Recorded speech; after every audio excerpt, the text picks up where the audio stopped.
everyone, my long-time subscribers know that every half year I like to touch on a topic which is a little bit removed but still relevant to the world of luxury. In the past, I've done a video on pearls to help inform your pearl purchases, and I also did a video on spring cleaning to help get your wardrobe in order. This time, I want to focus on another topic which I'm passionate about, which is diet and fitness. Especially if you're on social media, you'll see that we're surrounded by images of people who are strong and fit, who appear to be sexy and happy. The developed world is crazy about eating right and about getting our dream body. Now, for friends in luxury, being body confident is also the finishing touch to your outfit of the day. Many of you may have New Year resolutions related to diet and fitness. My husband and I are the same, and I'm proud to say that just a few months ago we achieved our 2018 goal of achieving six packs. We even celebrated with this photo shoot. First, a disclaimer: I'm not a professional. All the knowledge and tips I share with you today are from my own personal fitness journey. To keep this video as short and simple as possible, I've had to make generalizations. So be aware that everyone's body is different and there is always an exception to the rule. In the world of diet and fitness, we are surrounded by myths and fads. I want to cut through that and focus on the truths with you through 7 key areas. First off, why is health and fitness worth pursuing, or else this video is just a waste of time? Eating right and getting fit is actually really hard, and you're up against 5 main obstacles. Yourself, the system around you, there's a lot of fancy terminology, beware misleading advertising, and of course we're surrounded by myths, so what's true and what isn't. And then finally, my ground rules for eating right and getting fit. So let's not waste any time. There's a lot of topics we need to cover. Let's get straight into it. As creatures built for pleasure and indulgence, we have a natural tendency to want to sprawl on the couch and eat a box of chocolates, eat fried chicken. So really, what do you get out of switching to a nutritional, less tasty diet and forcing yourself to exercise? Short term, you're looking at boosting your immune system and raising your energy levels so you don't feel tired and heavy all the time. Mentally, you improve your mood because exercise releases endorphins, which are chemicals that produce feelings of happiness and relaxation. Plus, you get stress relief because exercise forces you to detach your mind from heavy thoughts which you might otherwise carry all day or all week.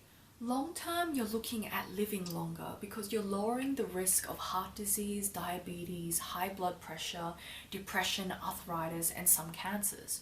You save money. I live in Australia where our healthcare system is quite good, but even then, medicine, treatments, doctor's appointments, they're never free.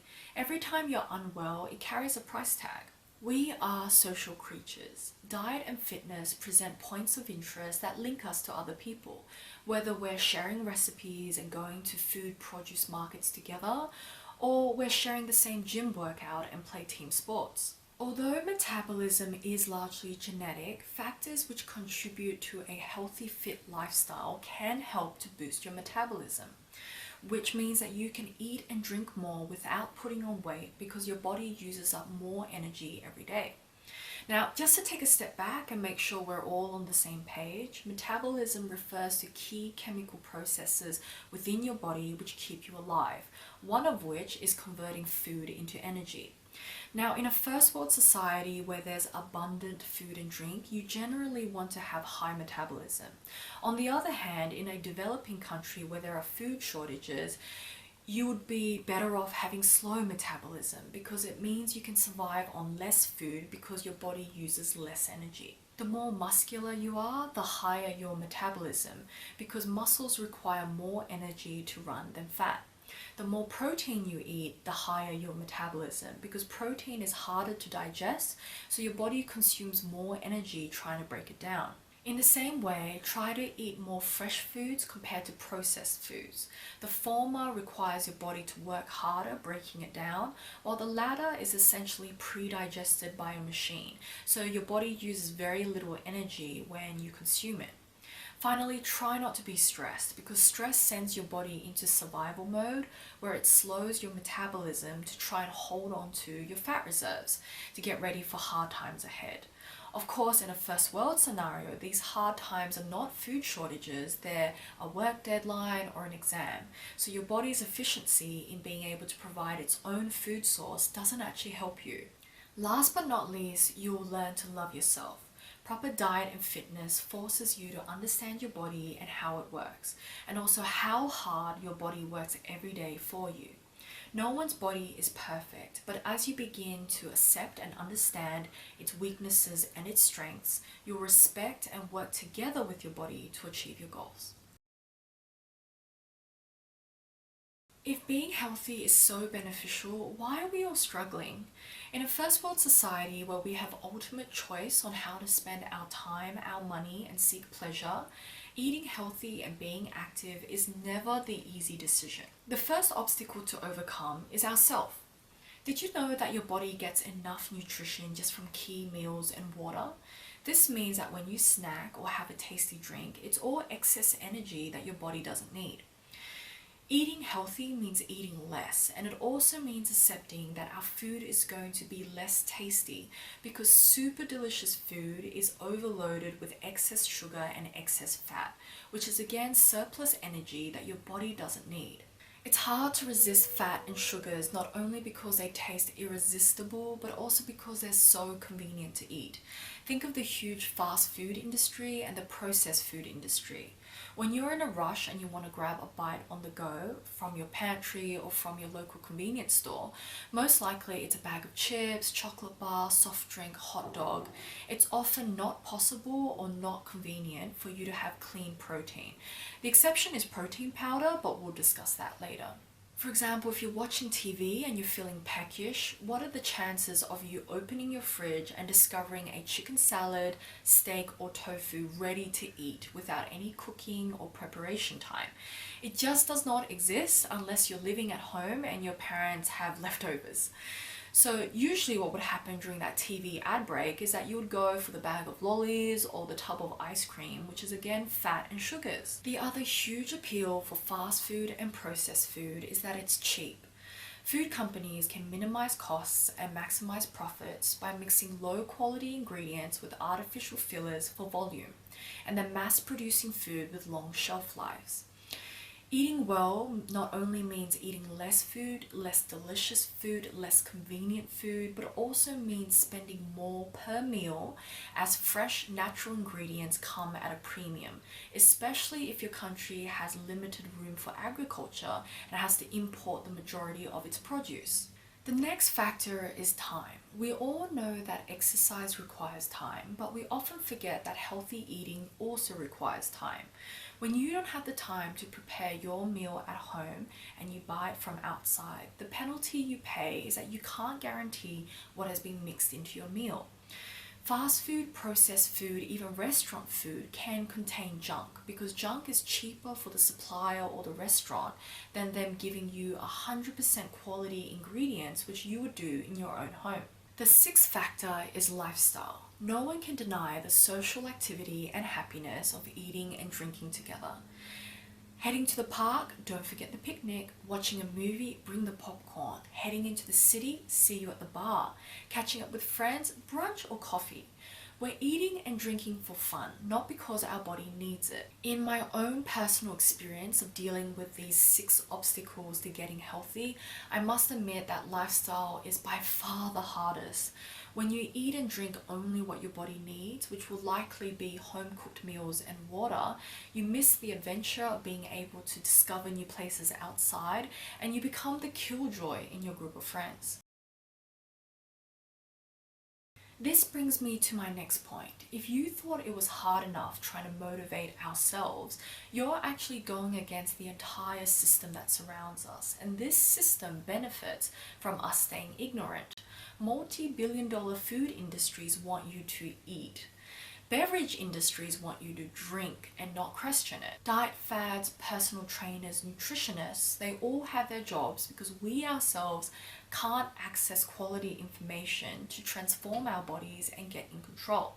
For those of you who do try to self-educate and find out information, you'll discover almost immediately that the health industry has some very confusing terminology, almost as if it has its own language. Now, this section is going to be a bit long as I run through them all, so feel free to skip it entirely if you're familiar with the terms.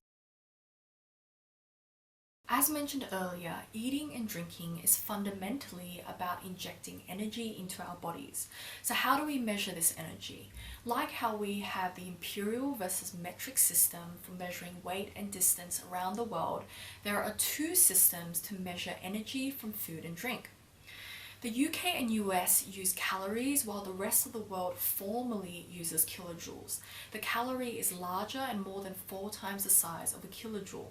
However, since American and British popular culture are very pervasive, then a lot of us other countries around the world will be familiar using calories as well. There are all sorts of apps and websites which can calculate for you the total calories you're allowed to eat every day once you've provided parameters like your gender, age, current weight, target weight, etc. If your goal is to lose weight, you would want to eat less calories than the total you're given, which is called a calorie deficit. If you want to put on weight, you'll want to eat more calories. And if you're happy with your weight and you want to maintain it, you'll want to eat according to the total calories number provided, not more, not less. When it comes to losing or gaining weight, what you eat also affects the type of body you will end up with. And this is when you'll hear people go on and on about a high protein diet. When your body's not getting enough energy from daily food, it starts to look inside itself for energy reserves, and this is when your body will break down fat to unlock energy alongside break down muscle. As I mentioned earlier, muscles require more energy to run compared to fat. So your body, as an efficient machine built for survival, knows that if you're not getting enough food, it doesn't make sense to keep your muscles. It will shrink them. Now, if your goal is to be skinny, you won't mind this. However, if your goal is to be lean and fit, which is all about visible muscle definition, this is going to be terrible news. So this is why you need a high protein diet which sustains your muscles so that as your body sheds its fat reserves, it's not easy for your body to shed its muscle as well. In the same line of logic, if your goal is to put on weight, which is not uncommon for men who want to build muscular size, then first of all, you have to eat more calories, as I mentioned earlier, but you also need to be eating a high protein diet so that you're supporting muscular growth and not fat growth. Everyone talks about weight loss, but did you know that weight loss and fat loss are two different things? Every day our weight fluctuates, not only based off how much fat and muscle you have, but also the amount of water that's in your body and food sitting in your digestive systems. Later on, we're going to talk about how fat and muscle don't weigh the same. So beware that even though you may have a lighter weight, it doesn't guarantee that you lost fat. You may have lost muscles instead or lost water because you're heavily dehydrated. As I mentioned earlier, if your goal is to be skinny, you won't mind losing muscle together with fat, and therefore the term weight loss can be useful to you. However, if your goal is to be fit or toned, which is all about muscular definition, it's better for you to focus on fat loss. Fat loss means that any weight you lose is primarily fat. I say primarily because it's actually really difficult to achieve, especially if you're a fitness amateur. In most cases, we will unfortunately lose some muscle. We'll discuss this in further detail later alongside how to achieve fat loss rather than simply weight loss. Sustainable weight loss or gain is ultimately slow and steady. If you do something dramatic like target a large calorie deficit, which means that you're eating far less every day, not just a little less, it not only means that you're going to be starving, which is not only uncomfortable, but it also makes your body extremely stressed. Starvation scares your body and it responds by burning less fat because it believes it needs to hold on to it for survival. This is why even though you may get dramatic results at the beginning, it starts to slow down because your body will fight against fat loss. It also means that when you start feeding your body again, it will try to absorb more energy than normal because it believes it needs to heal itself and replenish the lost fat reserves. So ultimately, don't scare your body. Be patient and disciplined for long-term results, not short-term, as otherwise your body will just likely yo-yo back and forth.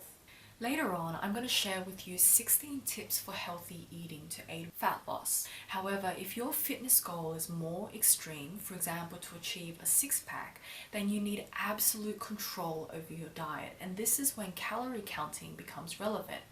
You'll download an app and track in it everything you eat and drink, whether it's a teaspoon of cooking oil in your stir fry or just 2 almonds in your break. The app will total up the calories as you go alongside the breakdown of macros. You'll be able to watch your progress against your daily targets, which is your total daily allowed calories and also your macro goals. So you can control not only how much you're eating, but also the ratio of what you're eating. Okay, so I just used an alien term, macros. I'm going to explain this under the topic of nutrients. All food and drink contain nutrients which help our body to grow and strengthen. But did you know that they fall under 2 main categories? Micronutrients are the ones which our body only needs in tiny quantities, like vitamins and minerals. For example, sodium or salt is a very popular micronutrient that we consume daily. Macronutrients refer to those which our body needs large quantities of, and there are 3 categories: protein, carbohydrates, and fat. All 3 macros are sources of energy for our body, and even though the world of fitness can make fat and carbs look like evil things, the reality is that all 3 macros are essential for our body and essential for good health. It's just a matter of us not overeating and eating the correct ratio between the 3. Aside from water, every food and drink will be made up of a ratio of macros with a sprinkling of micros. The reason why I say ratio is that it's near impossible for you to have food or drink that's completely protein, completely carbs, or completely fat. For example, even protein powder still has fat and carbs. Being able to understand macros and micros will explain every single nutritional label that you come across. Protein aids muscle growth and repair. Carbohydrates convert to glucose in your body, which is a type of sugar, and this is why you'll hear the word carbs interchanged with sugars.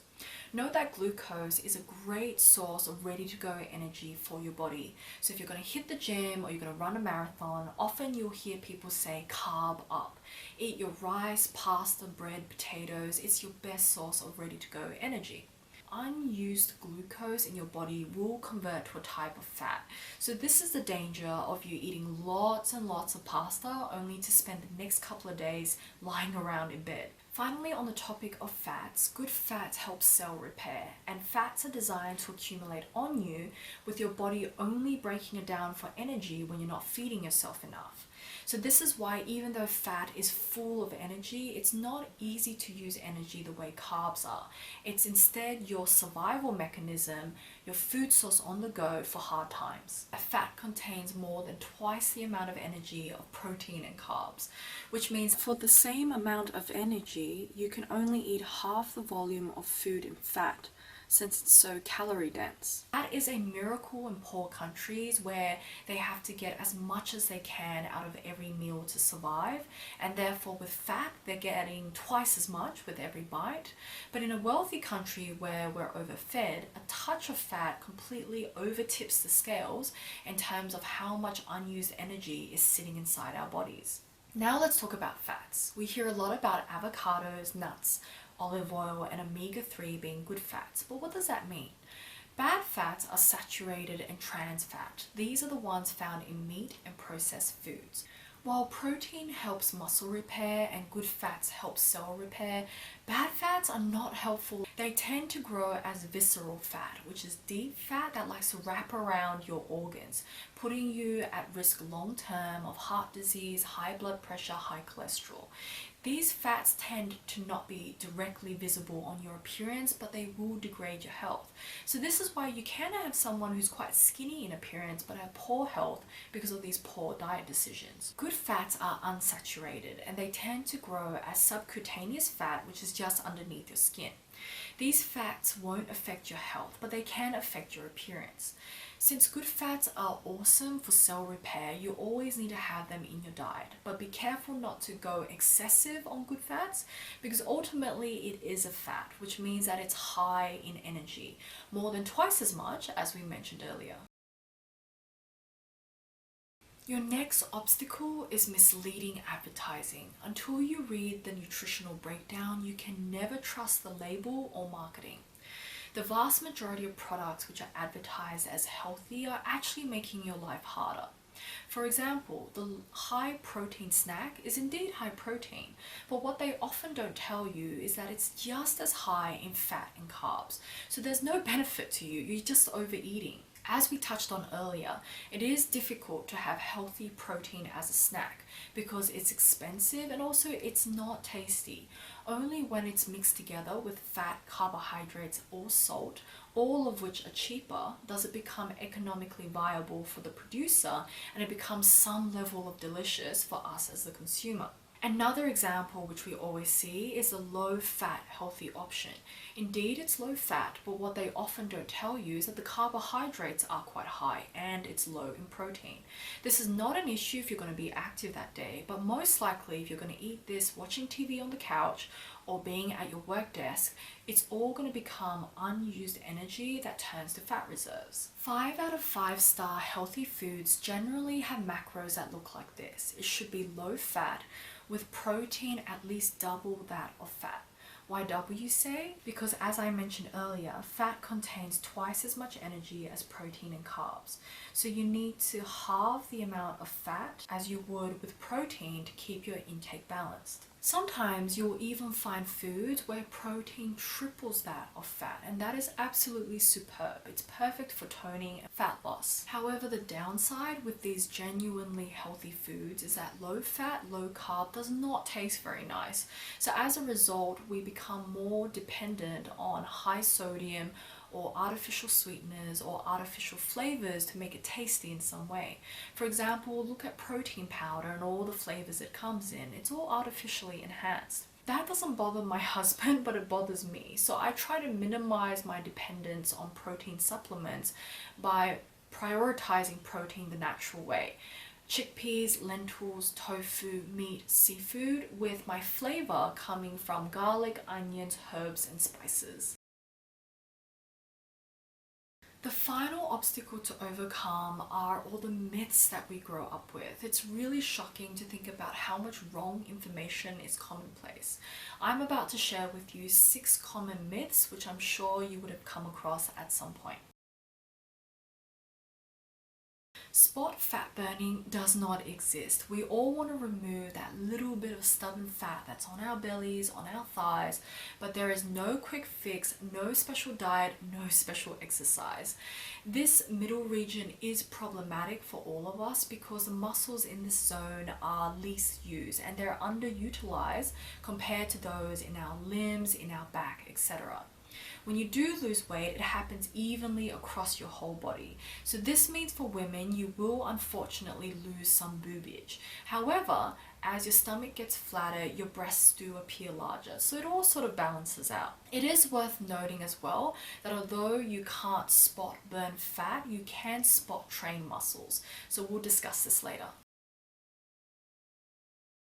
Although there are thousands of different types of exercises, everyone knows cardio, and everyone tends to automatically think of cardio when they're planning weight loss.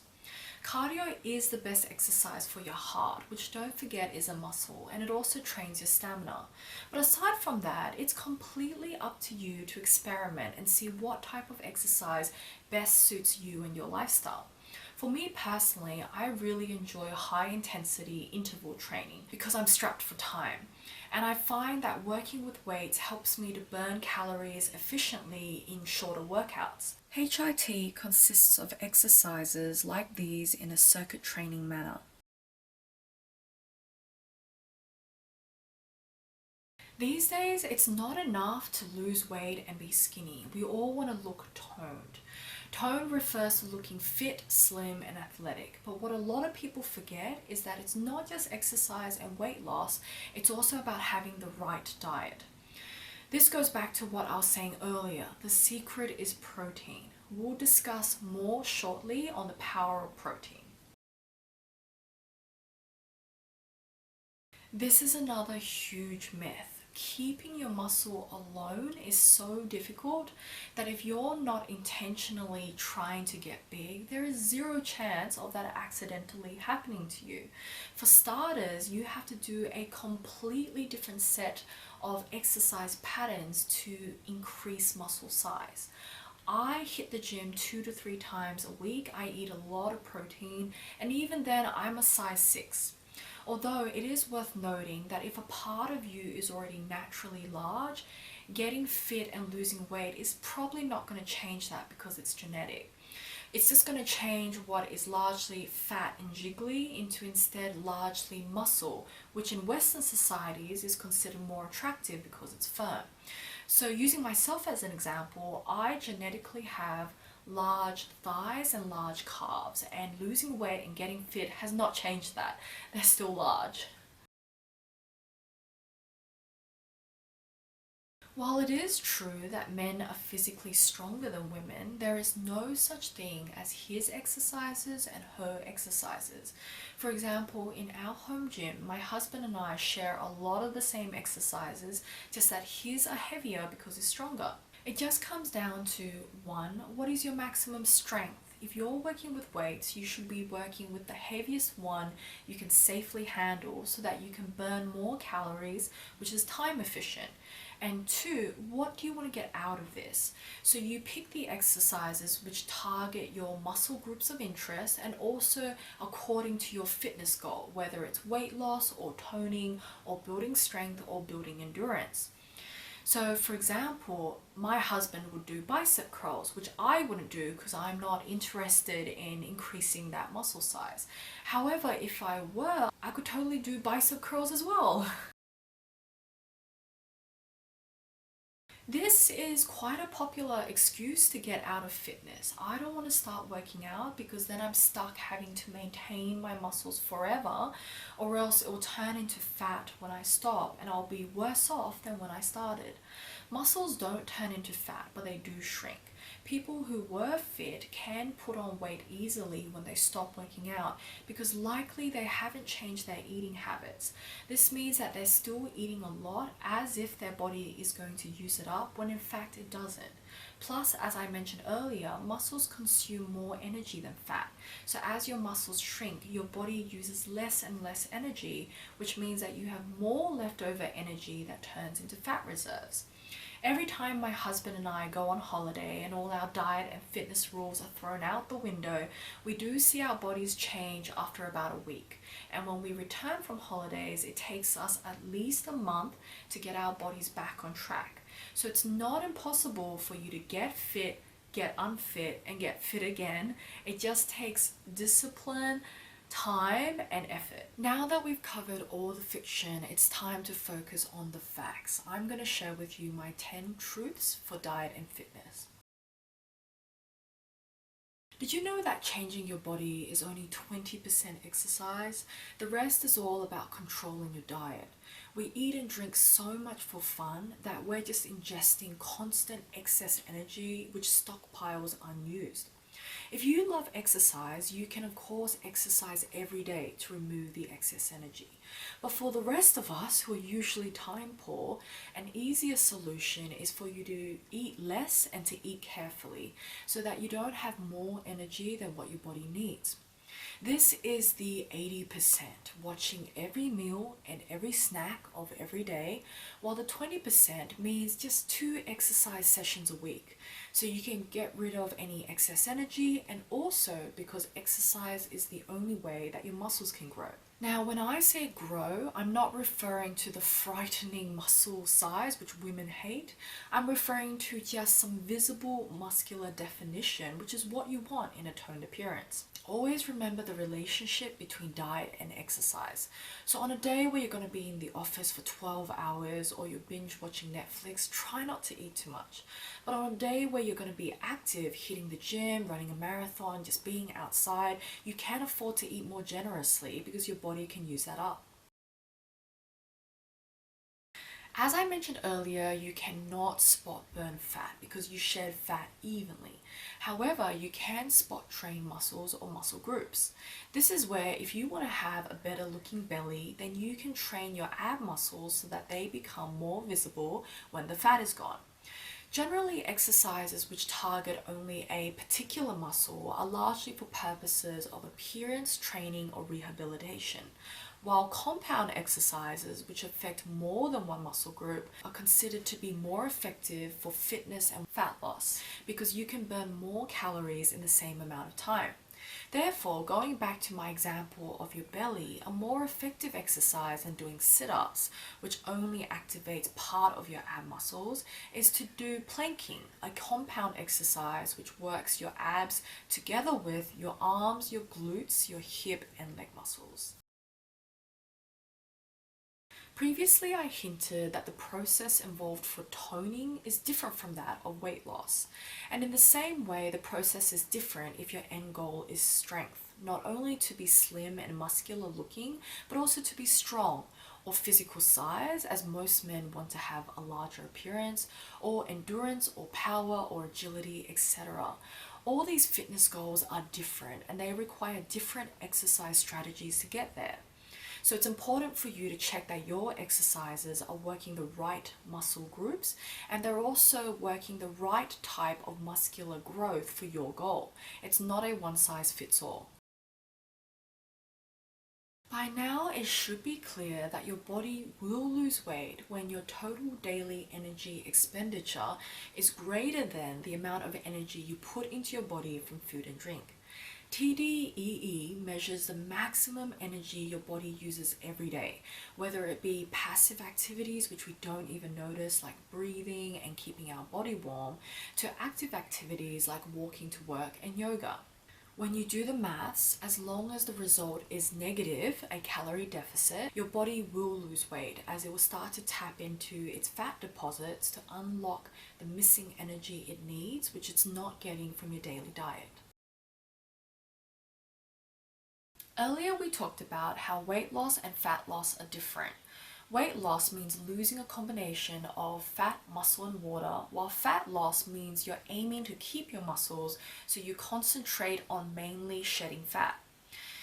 Weight loss results in you looking skinny, while fat loss results in you looking toned. The muscles which have always been there are finally visible when you remove the layer of fat that's been hiding it.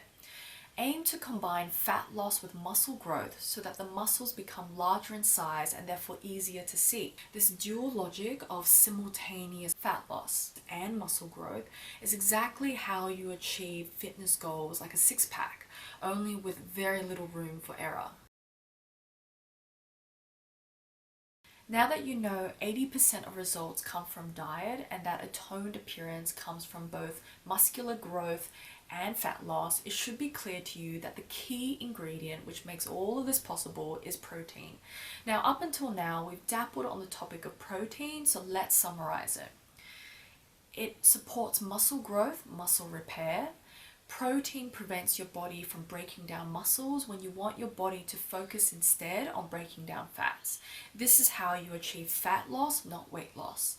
It can't turn to fat, so you can eat it generously. It is most effective to have protein after you exercise. There's a 30 to 45-minute window in which your body, stressed out from a workout and eager to recover itself, will absorb more protein than usual to help heal your sore muscles. So take advantage of this. Protein keeps you feeling full for longer so that you're less likely to have to grab a snack after your meal.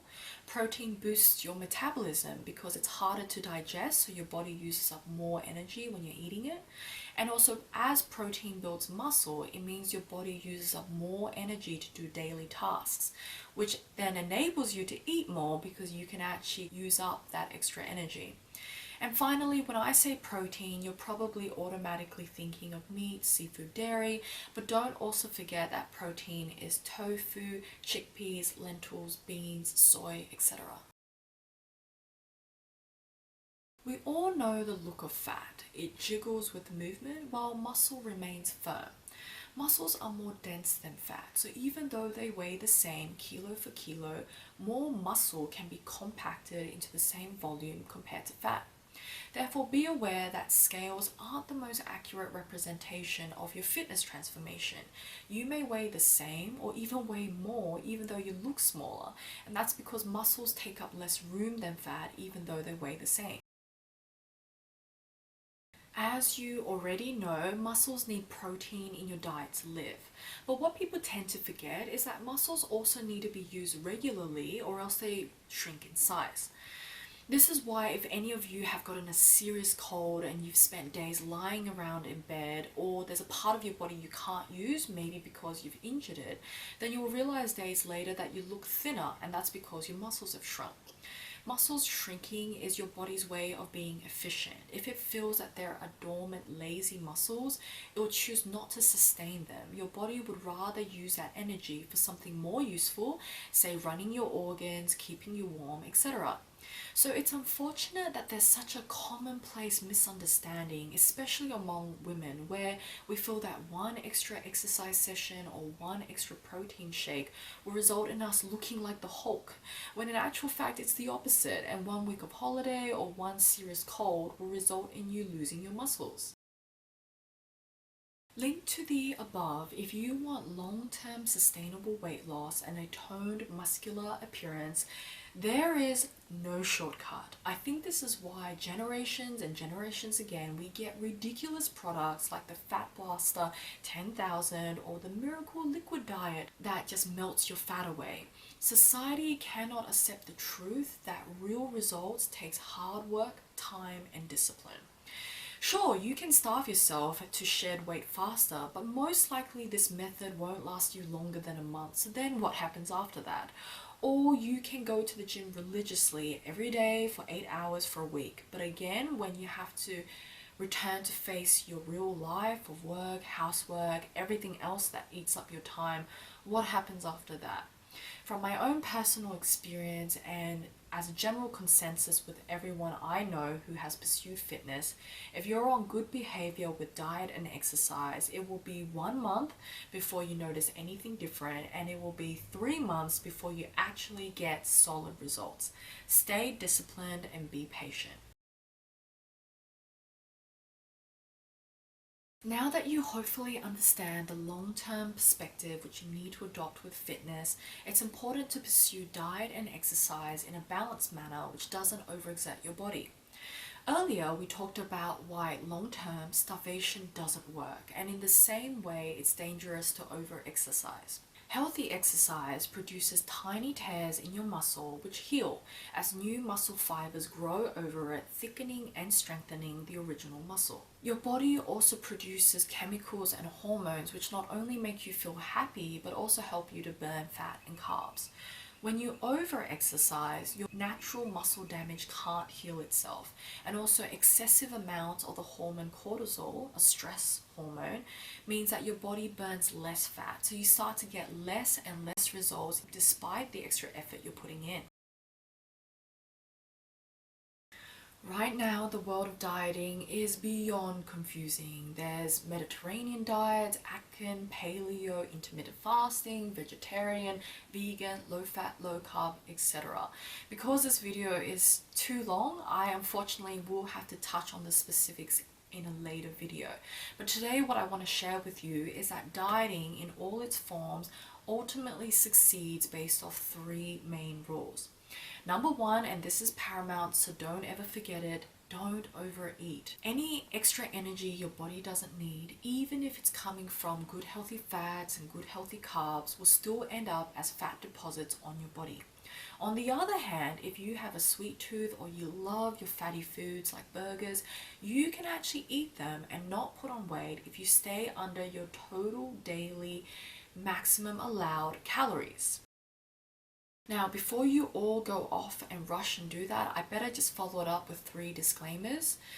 If you do decide to pursue the flexibility of eating tasty, unhealthy food, be aware that most likely it means less volume of food because a lot of these tasty, unhealthy foods are high in fat. And as we've already discussed, fat contains more than twice the amount of calories. So you're going to have to halve how much you're eating to keep it all balanced.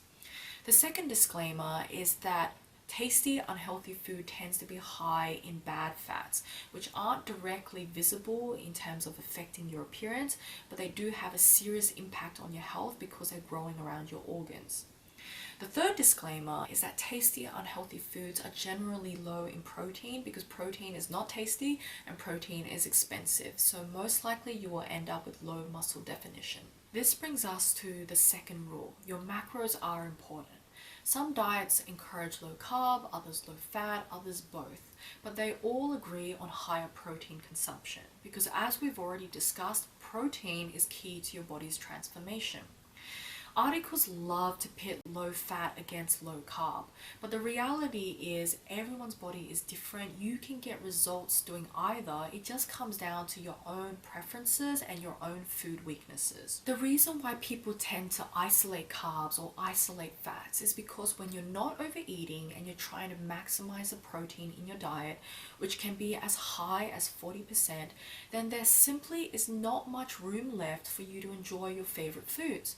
So is it easier for you to give up your pasta, potato, rice, bread, fruit? Or is it easier for you to give up your lamb, butter, bacon, cheese? Remember that a low carb diet means you can enjoy fats liberally to compensate, and a low fat diet means you can enjoy carbs liberally to compensate. The third option is that you can have a moderate intake of both. So you can't enjoy either generously, but it allows you the flexibility of dabbling a little bit across the food spectrum. And this is personally what my husband and I have found to work best for us. Note that fat and carbs are good for your body, so cutting one out entirely can have its pros and cons. For example, since carbs are the best source of energy, then a low carb diet can leave you feeling tired. Meanwhile, since good fats help cell repair and affect your hormones, a low-fat diet can leave you without those positive benefits, although you also do minimize your exposure to bad fats. The third main rule is a great quote from Michael Pollan, an American journalist. Eat anything you want, just cook it for yourself. You want ice cream, donuts, Big Mac? That's fine. Just cook it all yourself from scratch. Make your own bread buns from wheat, your own dough from flour and yeast. Not only does cooking make you mindful and conscious of exactly what you're putting into your body, it also makes you think twice about eating it. Compared to you paying $5 over the counter and eating it on the spot, which we all can't resist, it's way too easy, way too affordable. Do you really want to be spending 4 hours in your kitchen making it? Finally, as I mentioned at the start of this video, when you cook in your own kitchen, you only use quality ingredients. You won't use any artificial or cheap fillers which are bad for your body. So you're eating unhealthy food in the healthiest way. Stepping back from big picture logic, I'm now going to share with you 16 tips which my husband and I stand by. These tips show that you can definitely see results without doing something as extreme as calorie counting. We like to live by a moderate fat and moderate carb diet, so we still get to enjoy the best of both worlds. No fried foods. Breaking it down, oil is fat and low quality oil is bad fats. Plus fried food tends to contain batter, which also adds extra carbs into your consumption. Minimize processed snacks because they tend to be high in fat and high in carbs. Plus it's super lazy for your body to digest because they're essentially pre-digested by a machine for you. These are your chocolate, chips, ice cream, lollies, etc. Reduce good fats and minimize bad fats. Prioritize instead low-fat protein. This would be your seafood, skinless chicken breast, tofu, eggs, lean beef, lean pork, low-fat, low-sugar yogurt. You can enjoy vegetables as much as you want, but beware to not eat too much fruit because it is quite high in sugar, which is carbs, and that leads us to our next set of rules. Your primary drink should be water. Beware that juice, alcohol, soft drinks, they all contain a lot of sugar. In general, if you lead an inactive lifestyle, it's just safer for you to eat less carbs. For example, just have one piece of fruit a day and replace your rice, pasta, bread, potatoes with instead lentils, chickpeas, etc. These alternatives contain more protein with each carb so that you can still feed yourself full, but with more of the macro that doesn't risk turning into fat in your body if it remains unutilized. Try to minimize the habit of snacking. This is when you're eating for pleasure or entertainment, not because you're actually hungry. Even if it's a healthy snack like nuts or fruit, it's still extra calories and extra energy which your body doesn't need. Some people advocate eating 6 small meals instead of 3 main meals. It's completely up to you in terms of what you prefer and what works best for you. For example, I personally replace breakfast with a piece of fruit and I just have 2 main meals a day. Don't overstuff yourself because your stomach will keep expanding, which makes your life harder. If you must snack or you must overeat, it's safer earlier in the day compared to at night when you're the least active and you have the least chance of being able to work off that energy. In the similar line of logic, that's why some people prefer to start the day with a big breakfast. And I do something similar. Since I don't really have breakfast, my lunch is my largest meal of the day and I finish off with a lighter dinner. If you're hungry in between meals, look for a healthy alternative such as a glass of water or can of tuna, low-fat milk, a boiled egg. You can overeat on protein, but try to keep your fats low and your carbs low on inactive days. It's not easy eating bland, healthy food all the time, especially because of the impact on your fun social life. So the good news is that you are allowed a cheat day or cheat meal depending on how strict your fitness goals are. If you eat healthy all day, all week, your body can survive on a cheat day without obvious backtracking.